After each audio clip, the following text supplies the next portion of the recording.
j'ai expérimenté cette privation de volontaire de nourriture pendant une semaine, avec uniquement des tisanes, un verre de jus d'orange bio tous les jours et un bol de légumes, de jus de betterave froid tous les soirs. Donc voilà, c'était pas, c'était pas l'extase.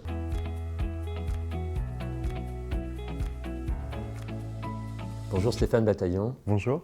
Vous êtes poète et journaliste à la Croix et nous vous recevons aujourd'hui pour votre livre « Les heures décisives » qui vient de paraître chez Desclés de Brouwer.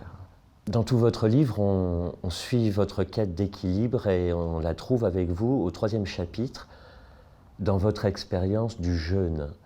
Vous avez fait aussi une retraite pour jeûner? Oui, alors toujours pour le journal, on cherchait un sujet à l'occasion du carême. Et vous savez, on parle beaucoup de décroissance, de désencombrement. On voulait essayer de traiter ce thème-là de manière positive.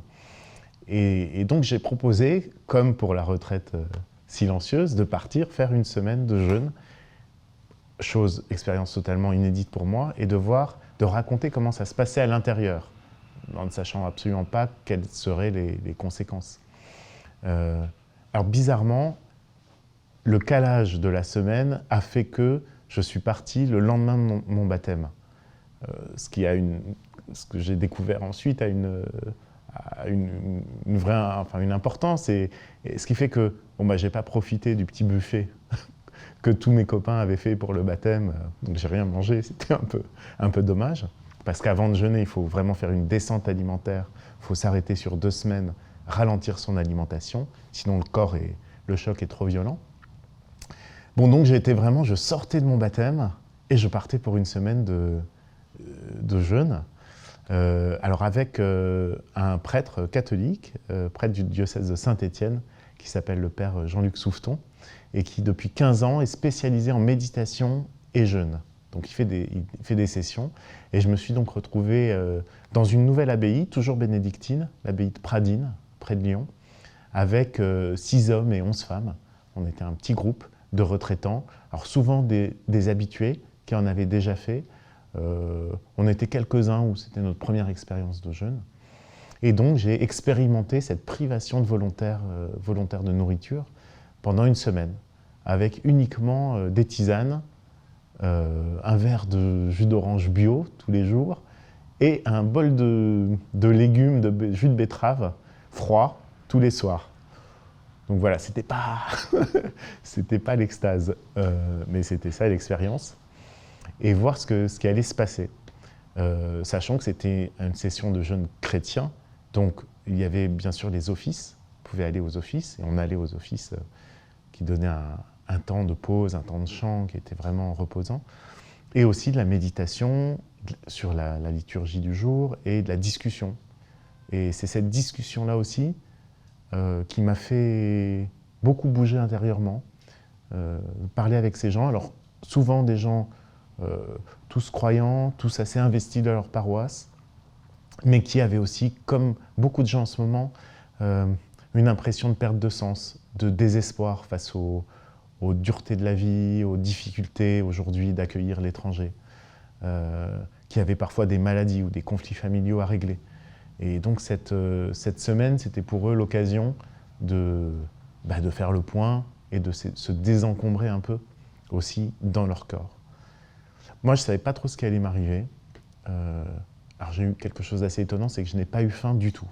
J'avais très bien préparé la descente alimentaire et je n'ai pas eu pendant une semaine une sensation de faim, pas une minute, alors qu'un autre traitant, Alain, voyait un steak dès qu'on croisait une vache en balade. Donc bon, ça arrive. Et alors ça a provoqué quand même quelque chose en moi, c'est-à-dire que j'ai pu goûter encore plus à la résonance de la parole. Donc voilà, j'avais passé un cap, j'étais baptisé. Tristesse peut-être de ne pas pouvoir aller à l'Eucharistie, communier avec mes frères catholiques. Ça, on en a beaucoup parlé. Beaucoup d'interrogations aussi de leur part, de la foi protestante, qu'ils ne connaissent pas finalement.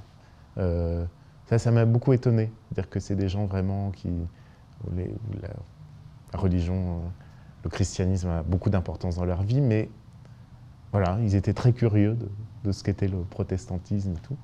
Avec mes faibles connaissances, j'ai essayé de leur transmettre quelque chose. Et en retour, eux, on a beaucoup parlé, notamment autour des textes, de la question de Dieu, de son absence dans ce monde, de comment faire pour garder espoir, et comment vraiment passer du collectif et de ce qu'on peut faire dans ce monde, et de sa place dans ce monde, à comment on peut nourrir sa vie intérieure, nourrir sa vie spirituelle, et renforcer un peu son intérieur. On parle de, par exemple, la garde du cœur, hein, la prière du cœur, qui est pas devenir un cœur dur de pierre, mais un cœur qui peut accueillir les émotions et les tamiser un peu pour pouvoir résister finalement, et pas tomber dans le désespoir. Et moi, il y a une phrase du pasteur et médecin Albert Schweitzer qui me guide et qui est revenue souvent durant cette semaine, qui est: le bien, c'est de favoriser la vie, et le mal, c'est de l'entraver. Et pris au sens large, cette phrase, elle est toujours... elle résonne beaucoup en moi. Favoriser la vie, c'est ne pas briser la parole, ne pas abuser des autres, ne pas utiliser son pouvoir.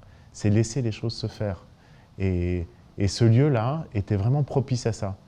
On ne se connaissait pas, et en fait, ce que j'ai compris après, c'est qu'on ne se reparle pas beaucoup après la session de jeûne. Ça permet d'être dans une sorte de cocon où on peut tout dire, tout confier, déposer le poids de sa vie sans conséquence. On se reverra peut-être pas après. Bon. Et je trouve que des lieux comme ça, c'est assez formidable de pouvoir le faire. Et c'est profondément spirituel. C'est-à-dire qu'il n'y a pas que... Il y a un versant psychologique, il y a un versant de vie en collectivité. Il y a cette expérience pour le corps de ne plus ingurgiter de nourriture. Alors c'est vrai que ça fait du bien. Hein.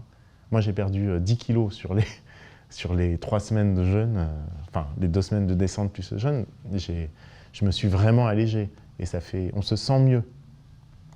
Mais le fait d'avoir une session où la spiritualité avait sa place, ça apporte une dimension complètement autre à cette expérience-là, que j'ai voulu essayer de faire partager, sans en dire trop, voilà, en m'arrêtant juste avant, pour qu'on ait envie d'aller découvrir et tenter l'expérience. J'ai plusieurs amis qui ensuite, en lisant les premiers reportages, sont partis en retraite, par exemple. On dirait ça nous a donné envie.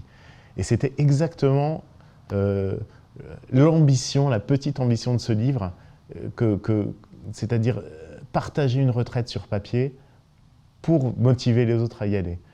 Que moi, j'avais pas vraiment trouvé ce déclencheur-là. Donc, bon, j'espère que ça pourra... Voilà. Mais ça a été une année que je n'avais pas prévue, en fait. Je ne savais pas ce que cette retraite allait donner. J'imaginais pas du tout que le baptême allait venir par derrière.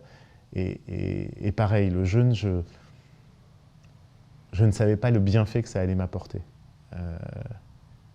Et ce bienfait, c'est un peu comme un renouvellement. C'est pour ça que c'est très lié avec le baptême. C'est un temps de vie où on se dit, ok, je me nettoie, le baptême est là. Un peu comme tout à l'heure, je vous parlais d'un tableau de bord de vaisseau spatial. Là, c'était intérieur, c'était ok. Là, je suis comme une page blanche et je vais pouvoir y inscrire de nouvelles formulations, de nouvelles idées, de nouvelles émotions. Et puis continuer cette découverte qui, moi, me passionne de tout ce qui touche à cette spiritualité.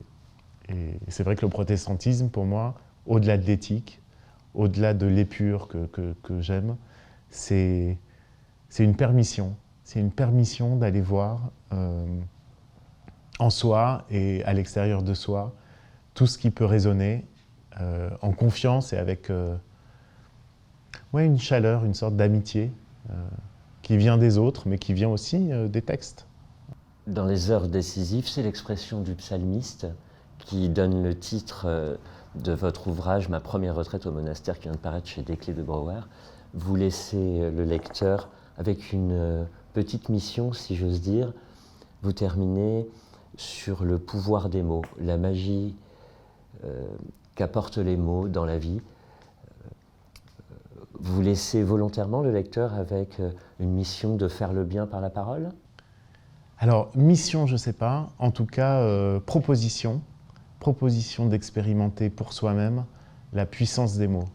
Je parle de magie, d'émerveillement, j'y crois profondément. Je pense que profondément, la question de la vérité, qui crée 1000 débats, n'a plus lieu d'être quand on se demande si une parole nous a touchés ou pas.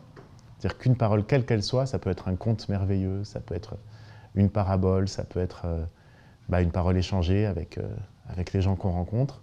Si elle nous touche et qu'elle nous fait plus que dire « tiens, j'y avais pas pensé », mais aussi si ça fait chaud au cœur et si ça permet d'être un peu changé, elle est véritable, cette parole-là.